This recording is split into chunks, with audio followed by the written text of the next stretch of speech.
My Right. opinion, obviously I'm biased, I think they're the most valuable members of society. They build all other careers.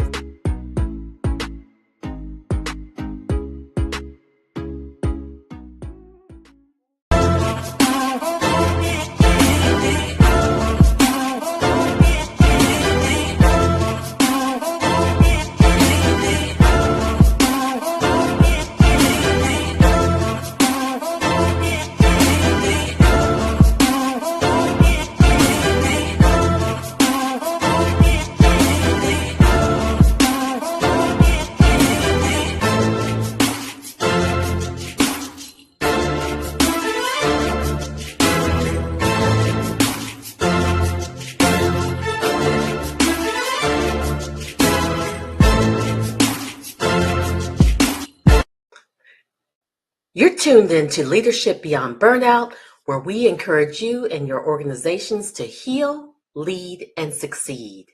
I'm your host, Dr. Kimberly L. Wilson.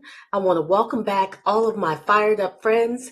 And if you're new here, listen for some of the actionable steps and challenges to integrate into your workplace and your life. You'll find them very helpful. Feel free to send us questions as we air or to our guests during the show, and you can connect with us at drkimberlywilson.com. This episode is going to be sponsored by Leadership and Resilience Consultants, whose mission is to create 100 healthy workplace cultures and to cure 5,500 women of burnout. Now, let me share with you about today's guest.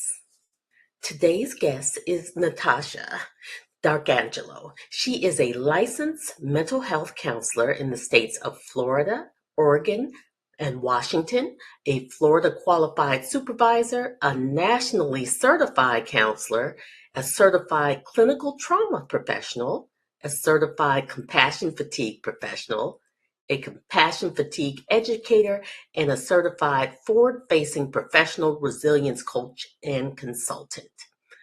Now, Natasha received her Master of Arts in Clinical Mental Health Counseling from Argosy University, Sarasota.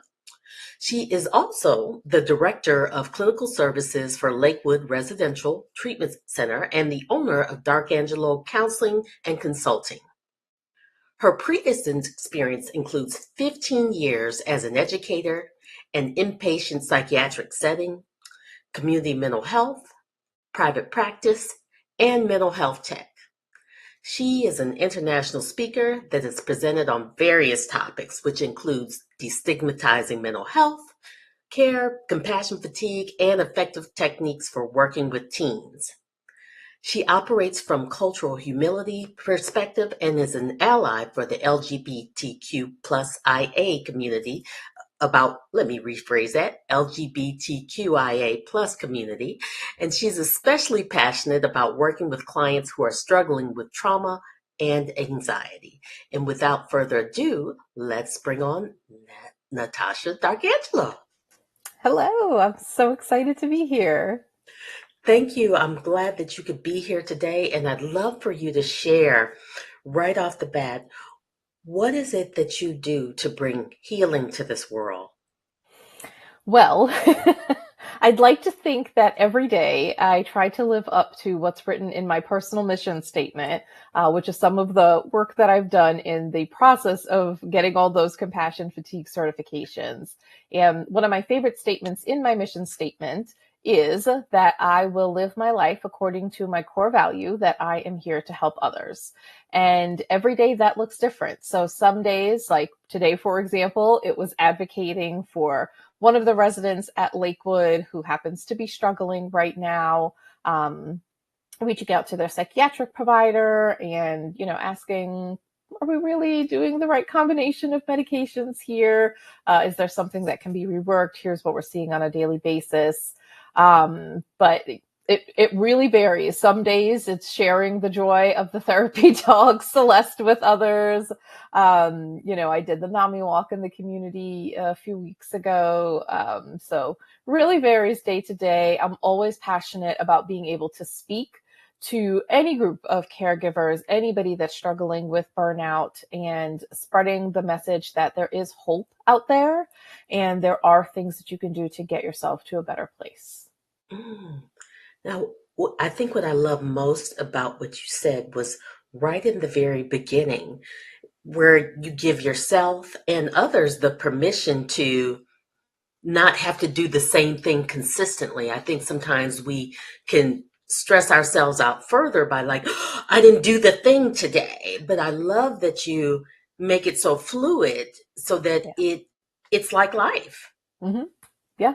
One of the statements that I repeat most often to myself, and actually I did it a little bit earlier today, was that today I did my best, and my best is good enough. And I learned that in my training, and I add a little caveat onto the end of it, which is what my best looks like from day to day is different, and that's okay. Right. Because Yeah. sometimes we just have 30%, but if can give 100% of that 30%, Correct. Yep. Absolutely. that is beautiful. I love that. Just that in and of itself, I think has probably brought a healing word to some of our fired up friends. Hmm. Yeah. Now, Natasha, I'm really curious about what it is do you feel like in your childhood has really shaped who you are today? Is there a moment or a few moments that have brought you to be who you are now? Oh, absolutely. I think the first thing that comes to mind is I am the proud child of immigrant parents. My parents immigrated to the United States in the 1970s. My father became a U.S. citizen because he served in the Vietnam War. And so my understanding of the world and what it means to be a citizen of the United States, I think is different than most people. I always say I got my work ethic from my parents. And, being first generation American has really put a lens on how I interact with my universe. I know I'm in the bio, it mentions working with clients struggling with trauma and anxiety. I also really enjoy working with clients who share that first generation American identity. I think that's a huge one. And because I'm first generation American, we are West Indian. So my family's from Guyana in South America, and that's not a place where you talk about mental health issues, especially not with a complete stranger. And so my mom will tell you simultaneously that she's both proud of me and a little horrified by what I do for a living. But we never talked about mental health, growing up, or what it means, or struggling. And there's this joke in my family that's